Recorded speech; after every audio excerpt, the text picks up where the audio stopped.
A girl haunted by nightmares, a horror story. In a small, remote village surrounded by dense forests, lived a young woman named Mira. She had always been known for her bright spirit and a simple life, but something had changed recently. Every night, without fail, she was plagued by the same horrifying nightmare. It wasn't just a fleeting dream, it felt disturbingly real, as though something from the depths of her mind was trying to reach her. Each night, the nightmare would begin the same way. Mira found herself standing in a decaying, unfamiliar house. The walls were dark and crumbling, the air thick with the musty smell of rotten neglect. Faint whispers filled the air, soft and insidious, as if voices from another world were calling her name. They beckoned her to walk deeper into the house, into the unknown. Despite the fear tightening in her chest, Mira would always take a step forward, drawn by an invisible force. As she moved through the house, the floor creaked under her feet, and shadowy figures seemed to move at the edges of her vision. Cold drafts of air brushed past her, as if someone, or something, was following her. The whispers grew louder, filling her mind with unsettling phrases she couldn't understand. The deeper she went, the more she felt like she wasn't alone. Then, she would reach a locked door at the end of a long hallway. The door was old, its paint peeling, and from behind it came a low, constant sound, like someone breathing heavily. Mira knew that whatever was behind the door held the key to ending her torment, but she was terrified to open it. Just as her hand touched the doorknob, the dream would suddenly end, and she would wake up, her heart pounding and drenched in cold sweat. The nightmare came every night, without fail. Mira's once peaceful life turned into a living nightmare. She couldn't sleep, couldn't think, and the fear began to consume her. Desperate to understand the meaning behind the dreams, she sought help from an elderly woman in the village known for her knowledge of the supernatural. The old woman listened carefully to Mira's story, her face growing pale. After a long pause, she spoke in a trembling voice, warning Mira that the dreams were not merely nightmares, but a sign, a connection to something dark and ancient. She explained that the house Mira saw in her dreams once existed, long ago. It belonged to a cursed family, and the house had been abandoned for years. Those who ventured near it spoke of strange occurrences, and many believed it to be haunted by restless spirits. According to the old woman, someone or something was trying to reach Mira through her dreams. The whispers were calling her for a reason. She warned that if Mira opened the door in her dream, something terrible might happen. The nightmare wasn't just a dream, it was a portal, a bridge between the living and the dead. Terrified by this revelation, Mira tried to avoid sleeping, but exhaustion soon took over. One fateful night, the nightmare returned. As always, Mira found herself standing before the locked door. The whispers were louder than ever, urging her to open it. She could feel something pressing against the other side, waiting for her. But this time, something was different. Instead of waking up before she could open the door, Mira felt her hand turn the knob. The door creaked open, revealing darkness so complete that it swallowed the light. A cold hand reached out from the void, pulling her in. Mira tried to scream, but no sound came. The next morning, Mira's family found her unconscious in bed, her face pale and her body ice cold. She was alive, but she wouldn't wake up. No one could explain what had happened, but the old woman knew. Mira had crossed the line between dreams and reality, and now she was trapped, lost in the world of nightmares, with the spirits that had called her for so long. The house still stood in her dreams, and Mira wandered its halls endlessly, forever haunted by the thing she had unleashed.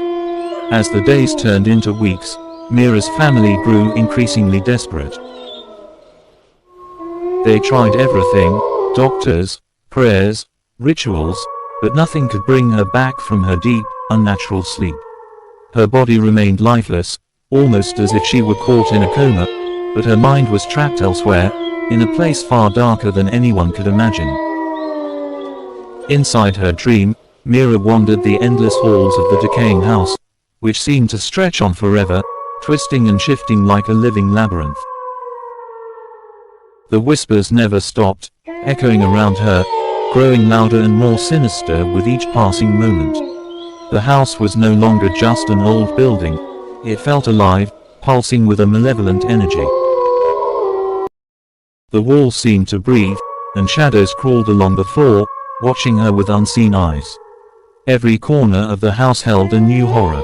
Rooms would appear suddenly, each one filled with objects that hinted at a terrible past. In one room, she found a mirror, cracked and covered in dust.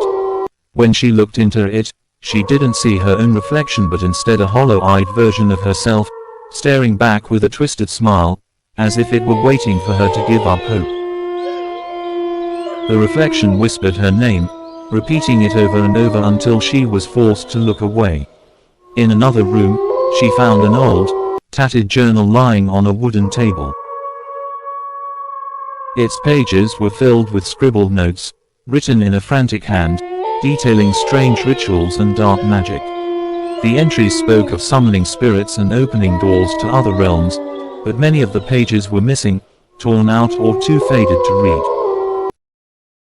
Mira realized that the house wasn't just haunted, it was cursed by the very people who once lived there. The more she explored, the more she began to understand the terrible truth: the house was feeding off her fear. Every moment she spent inside, every ounce of dread she felt, was making the house stronger. It wanted her to stay, to be consumed by the darkness within its walls. And the longer she stayed, the more she felt herself slipping away, losing her sense of time, of reality. Was she still alive, or had she already crossed over into the world of the dead? Back in the village, strange things began happening. People started hearing faint whispers in the wind, especially at night, whispers that sounded eerily like Mira's voice. Some claimed to see her walking through the forest, even though she had not left her bed in weeks. The old woman who had warned Mira's family told them that the house's curse was spreading, reaching out from the dream world into the real one. If they didn't find a way to break the connection soon, it would claim not just Mira, but others as well. One night, Mira's younger sister, Ria, had a terrifying experience. She woke up in the middle of the night, feeling as though something was watching her. When she looked out her window, she saw a dark figure standing at the edge of the forest, its face hidden in the shadows. The figure was calling her name, but its voice was not human. Ria knew instinctively that it was trying to lure her into the woods, to the house where Mira was trapped. She slammed the window shut and hid under her covers, but the voice stayed with her for the rest of the night. Desperate to save her sister, Ria returned to the old woman for help. The woman told her that the only way to break the curse was to go to the house herself, in the dream world, and confront whatever was holding Mira captive. It was a dangerous task. If Ria failed, she too could be trapped in the house, forever lost in its dark corridors. But Ria knew she had no choice. She couldn't abandon her sister to that terrible fate. With the old woman's guidance, Ria performed a ritual that allowed her to enter the dream world, just as Mira had. The moment she fell asleep, she found herself standing in front of the decaying mansion, the same one Mira had described. The air was thick with tension, and the whispers had already started, calling her name, trying to lure her inside. Taking a deep breath, Ria stepped through the creaking door and into the nightmare. Inside, the house was even worse than she had imagined. The walls seemed to pulse with life, and the air was suffocatingly thick. The shadows moved with intent, watching her every step. As she walked deeper into the house, the floorboards groaned underfoot, and the temperature dropped, her breath visible in the cold air. But she couldn't stop, not until she found her sister. After what felt like hours of searching, Rhea finally found Mira, standing in front of the same locked door that had haunted her dreams. Mira's eyes were hollow, her skin pale, as though the house had drained the life from her. She didn't recognize Rhea at first, but when Rhea called her name, something seemed to stir inside her. Together, they faced the door that had been the source of Mira's nightmares. Rhea knew that whatever was behind it held the key to their escape, but it also held the greatest danger. Summoning all of her courage, Rhea reached for the handle. The whispers intensified, screaming now, desperate to stop them. But with one final twist of the knob, the door creaked open. Inside was a vast, empty room, pitch black and freezing cold. And in the center of the room stood a figure, its face hidden in the shadows. The figure's eyes glowed red, and its presence radiated pure malice. It was the embodiment of the house's curse, the source of all the terror. Mira and Rhea stood frozen, unsure of what to do next. But then, just as the figure started to move toward them, Rhea remembered the words of the old woman, "It feeds on fear." Summoning all her strength, she grabbed Mira's hand and shouted, "You can't have us." With that, the room began to shake, and the shadows recoiled. The figure let out an inhuman scream as the house started to collapse around them. In a flash of blinding light, the nightmare shattered. Mira awoke in her bed, gasping for air, her heart pounding. She was back in the real world, her sister by her side. The curse had been broken, and the house, along with its malevolent spirit, was gone forever. But deep in the woods, where the old mansion once stood, the wind still whispered the names. After Mira woke up, life in the village seemed to return to normal. She was no longer plagued by the horrific nightmares that had tormented her, and her family was relieved to see her smiling again. Rhea, too, was thankful that they had both escaped the terror of the cursed house. But something felt different, like a lingering shadow that neither of them could shake off. As days turned into weeks, Mira tried to move on, convincing herself that everything she had experienced was over. Yet, strange things started happening around her. It began subtly. Objects in her room would shift positions, lights would flicker for no reason, and cold drafts would sweep through the house even on the warmest days. The whispers she once heard in her dreams seemed to echo faintly in the dead of night, just on the edge of her hearing. At first, she ignored these signs, chalking them up to her mind playing tricks on her after all she had been through. One night, Mira woke up in a cold sweat, her heart racing as she struggled to catch her breath. The nightmares had returned. This time, however, they were different, more vivid, more terrifying. In her dream, she was back inside the house, but it was no longer decaying. Instead, it was fully restored, its walls freshly painted, and its halls lit by flickering candles. The whispers were louder now, and the presence she felt in her nightmares had grown stronger. Unlike before, she wasn't just wandering the halls aimlessly. This time, she was being chased. The shadowy figure from her dreams, the one with glowing red eyes, was following her closely, its heavy footsteps echoing in the hallways. She could feel its cold breath on her neck as she ran, but no matter how fast she moved, it was always right behind her. The dream would always end the same way. Mira would find herself cornered, and just as the figure reached out to grab her, she would wake up, gasping for air. What terrified her most was that every time she awoke, the feeling of being watched persisted. The figure wasn't just confined to her dreams anymore, it was leaking into her waking life. Desperate for answers, Mira returned to the old woman who had helped her before.